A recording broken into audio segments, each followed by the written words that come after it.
कि कल हो गया था छंद, अब आज 16वें नंबर का छंद प्रारंभ करते हैं। मूल की क्रिया और विचक्षण की क्रिया का वर्णन। जैसी मत वारों को कहे और तैसी मूल प्राणी विपरीतता धर, अशुभ कर्म बंद कारण बखाने, मुक्ति के हेतु शुभ रीति आचर, अंतर सुदृष्टि भई मूढ़ता विसर, ज्ञान को उदोत भ्रमति मेरे, करनी सो भिन्न रहे आत्म स्वरूप गए, अनुभव आरंभी रस को तकु करते। फिर आया मूल कहा, मोक्ष मार्ग में मूर्ख किसको कहा कि जो शुभ क्रिया से मुक्ति मांगता है, उसको मूर्ख कहा। ये कोई बनारसी दास जी नहीं कह रहे, ये ग्रंथ तो 425 वर्ष पहले लिखा गया है, बनारसी दास जी का ये ग्रंथ। ये समझ लो कि अध्यात्म शैली का सबसे पहला ग्रंथ है ये।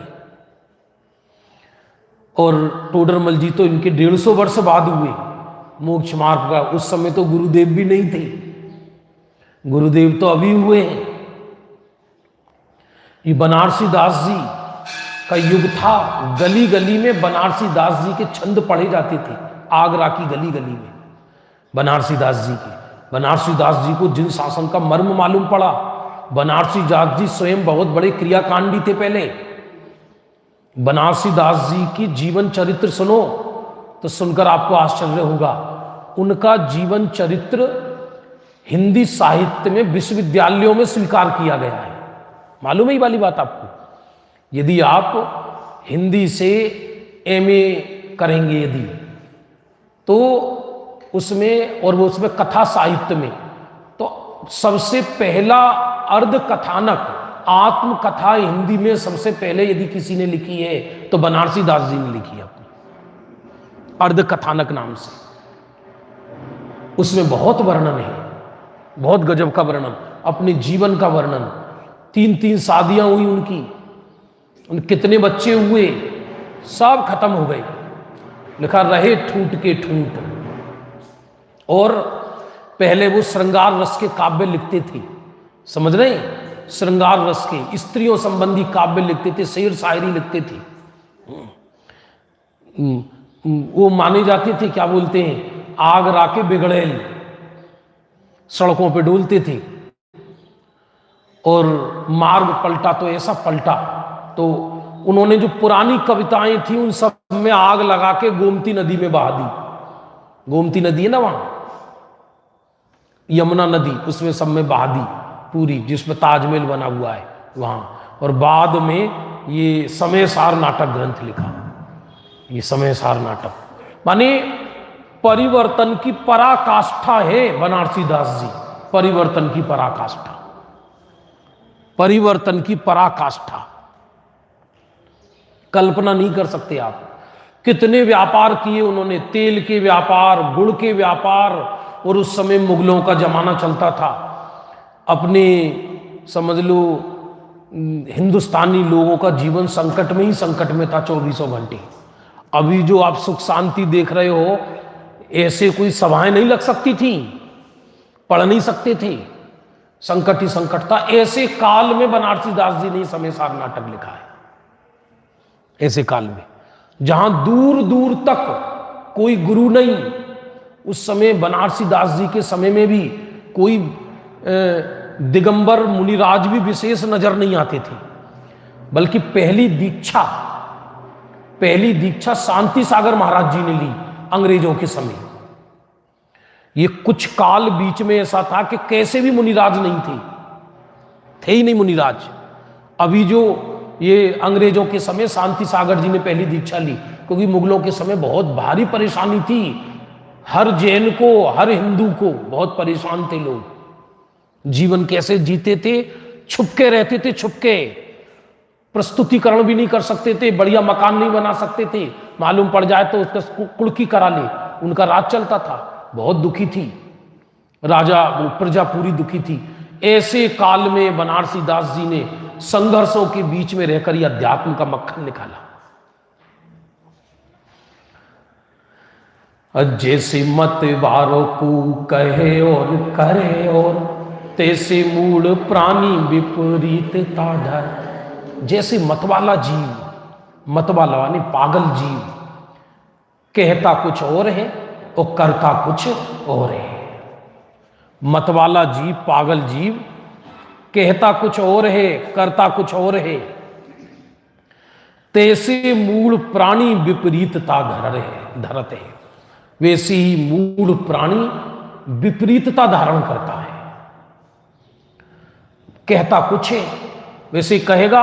कई लोग मुंह से तो ये कहेंगे कि भाई क्रिया में धर्म नहीं है, लेकिन फिर क्रिया करना चाहिए। धर्म नहीं है पर करना चाहिए, ये कौन सी बात है भाई? जब धर्म नहीं है तो करना चाहिए, ये बात कहां से निकाली? और गुरुदेव इसको बोलते थे होती है गुण स्थान प्रमाण। करना चाहिए नहीं चाहिए इसकी बात कहां से आई? ऐसा है। उसको उभयाभासी मिथ्या दृष्टि में डाला है। आप मोक्ष मार्ग प्रकाशक ग्रंथ पढ़ो, उभयाभासी मिथ्या दृष्टि में। जब ये अपना समय सार नाटक पूरा होएगा तो हम मोक्ष मार्ग प्रकाशक ग्रंथ शुरू करेंगे मॉर्निंग में। हमने पहले से सोच के रखा है, 100 अध्याय में। और अशुभ कर्म बंद कारण बखाने माने, मुक्ति के हेतु शुभ रीति आचरतु है।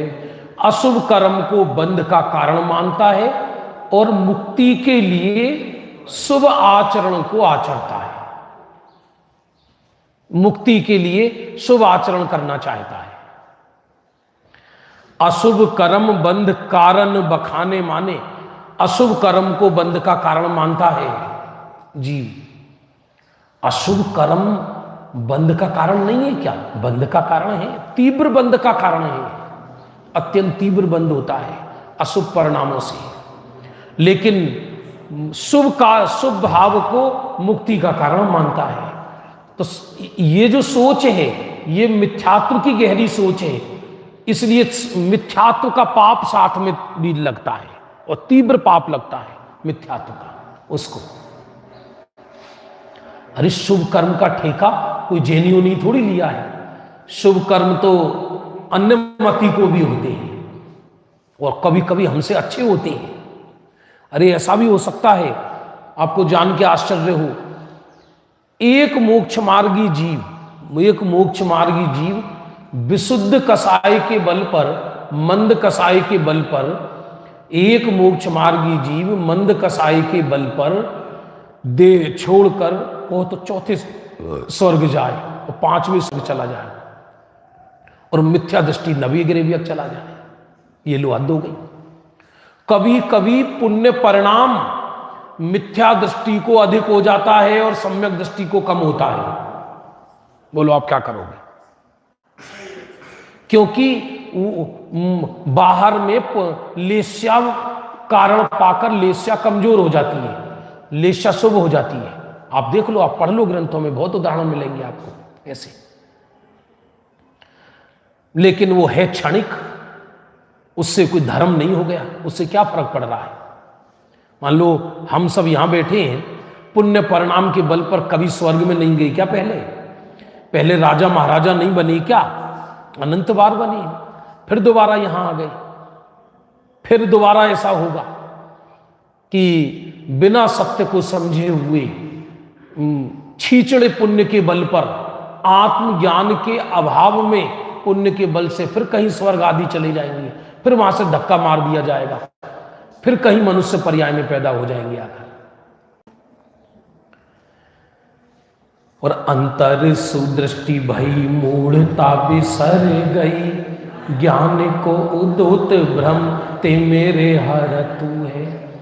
जहां अंतर सुदृष्टि हो गई, जीव की अंतर्दृष्टि हो गई, मूढ़ता नष्ट हो गई, ज्ञान का उद्योत हो गया, अर्थात सम्यक ज्ञान हो गया, भ्रम तिमिर हरतु है और भ्रम का नाश हो जाता है जीव का।